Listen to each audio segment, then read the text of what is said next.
Você consegue identificar quando o uso do celular está demais?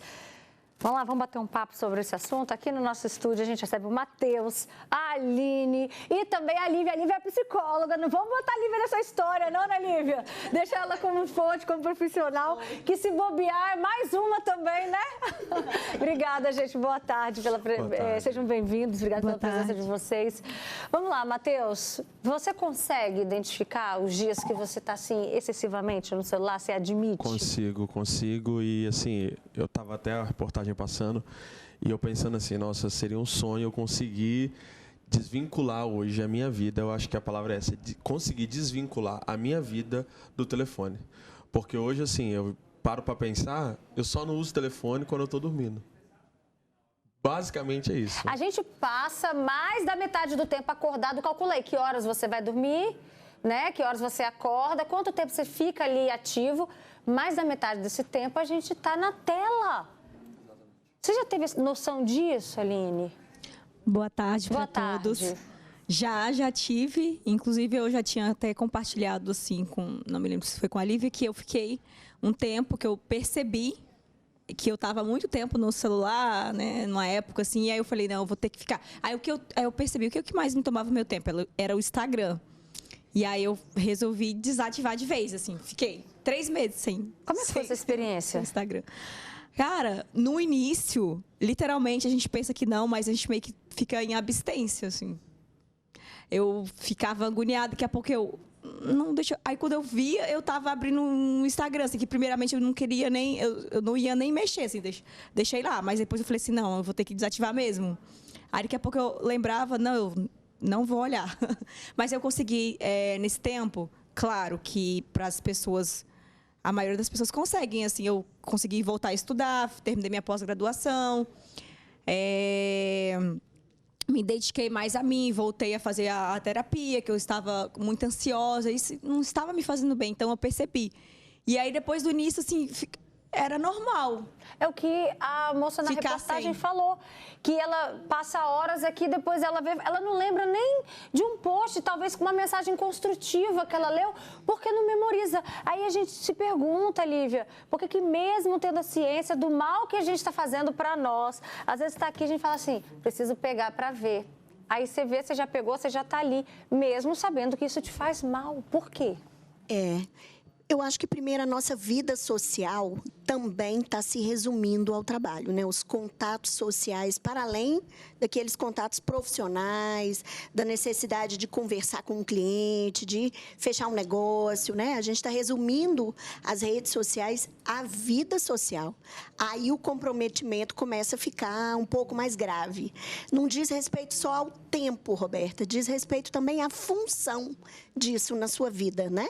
Se você precisa do telefone, das redes sociais, para não só trabalhar, mas para conviver com outras pessoas, eu acho que o alerta amarelo precisa já começar a ser percebido. Porque não dá para tirar, né? Inevitavelmente, não tem como ficar sem o telefone.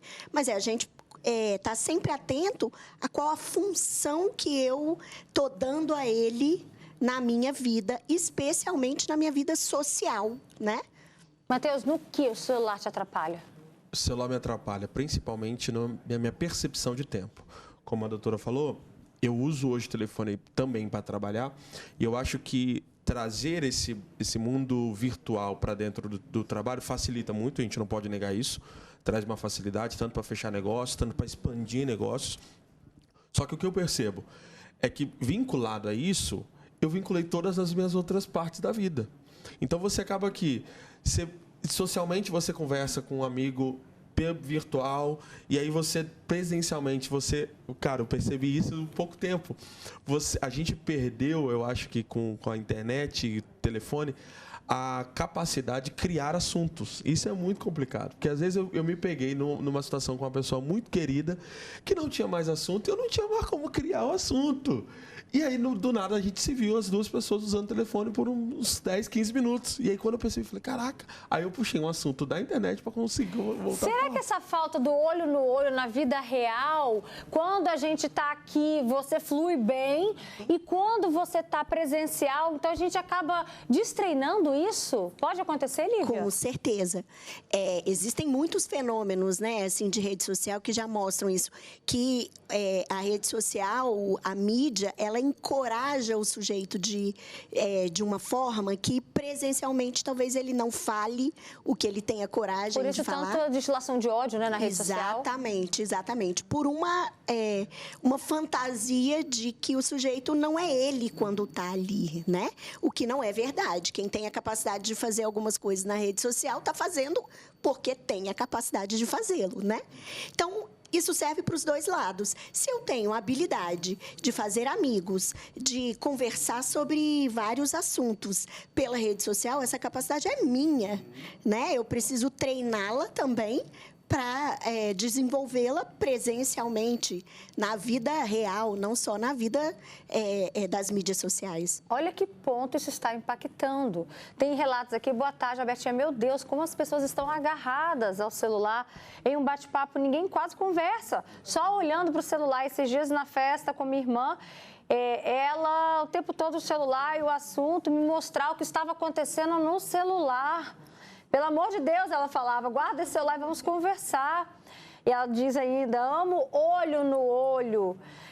Boa tarde, eu confesso que ultimamente estou muito viciado no celular. Quando é no Facebook, é no Instagram, enfim, eu estou pesquisando alguma coisa na internet. Eu tenho que maneirar um pouco. E depois que você fez essa experiência de ficar sem o celular, você conseguiu manter isso, Aline? Ou de vez em quando acontece momentos de exagero? Consegui manter, assim, no início. Conforme eu falei anteriormente, no início foi bem difícil, porque eu gosto, assim, de ver um bolo ali lindo, eu vou compartilhar para mostrar para meus amigos. Eu tô com meus amigos, eu quero fazer uma foto aqui do meu filho. E aí eu fiquei, durante esses 3 meses, ninguém nem sabia onde que eu estava, o que eu estava fazendo. E aí, de repente, quando eu voltei com as redes sociais, aí eu não sentia mais essa falta, essa vontade, às vezes, de fotografar, de mostrar, de falar. Aí eu fui mantendo. Aí depois, foi o que o Matheus falou aqui. Devido ao trabalho, das vezes, a gente acaba voltando. Aí daqui a pouco eu falo, preciso desse detox novamente. Mas, assim, aos pouquinhos. Não necessariamente você precisa, agora, desativar as redes sociais, assim. Mas, eu digo rede social, mas Instagram também. Mas de forma comedida, ter essa percepção. Inclusive, eu estava conversando com uma colega que ela mora nos Estados Unidos, e eu também conversando com outros.